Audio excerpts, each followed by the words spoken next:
Flash back. ഇപ്പൊ മലയാള സിനിമയിൽ ഒരുപാട് സംഘടനകളുണ്ട്. സംഘടനകളെല്ലാം ചേർന്ന് കുട്ടിച്ചോറാക്കുന്ന ഒരു സ്ഥലമായി മാറിയോ മലയാള സിനിമ? 100% ഞാൻ യോജിക്കുന്നു. സംഘടനാ പ്രവർത്തനങ്ങൾ ഈ പോക്കിൽ പോവുകയാണെങ്കിൽ ഈ വളരെ താമസിക്കാതെ വളരെ ദോഷകരമായി മലയാള സിനിമയെ അത് ബാധിക്കും. ജോത്സ്യനാണ്.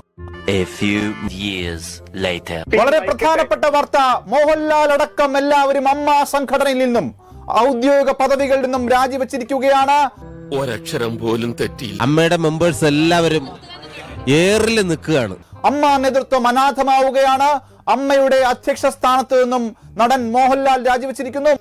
ഇപ്പൊ നാട്ടിലെ കൊച്ചു പിള്ളേരെ വരെ കളിയാക്കി തുടങ്ങി. ഇനി ഒന്നുകൂടെ വയ്യ. ഇനി ഈ നശിച്ച നാട്ടിലേക്ക് ഞാൻ ഇല്ല.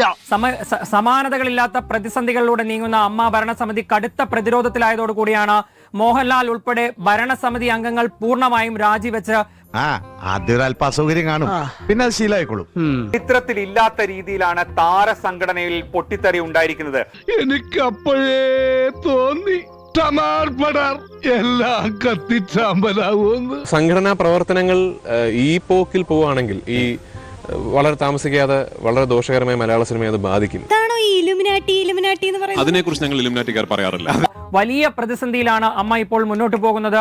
ആ പ്രതിസന്ധിയുടെ ഫലമായിട്ടാണ് ഇപ്പോൾ ഈ രാജിയും വന്നിരിക്കുന്നത്. ഇപ്പോഴത്തെ വേദന കണക്കിലെടുക്കണ്ട. ഒരു 8-8.5 വർഷം കൊണ്ട് എല്ലാം കംപ്ലീറ്റ് ശരിയായിക്കൊള്ളും. ഞാൻ തന്നെ ഇപ്പൊ 10-12 വർഷമല്ല.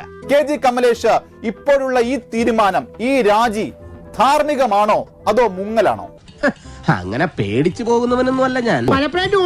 പിന്നെന്താ? കൊടുങ്കാറ്റ് എന്ന പോലെ മലയാള സിനിമയെ കടപുഴക്കുന്ന രീതിയിലേക്കാണ് ഇപ്പോഴത്തെ ഈ മൂവ്മെന്റ് പോകുന്നത് എന്നുള്ളതാണ്. അങ്ങനെ പവനായി ശവമായി എന്തൊക്കെ ബഹളമായിരുന്നു. കിട്ടേണ്ടത് കിട്ടിക്കഴിഞ്ഞാൽ തോന്നേണ്ടത് തോന്നാൻ ഇത്തിരി സമയം നല്ലതാ. ഇനി ഞാനിവിടെ നിന്ന് ഡയലോഗ് പറഞ്ഞാൽ കരഞ്ഞു. ഉസ്മാനെ രക്ഷപ്പെട്ടോ.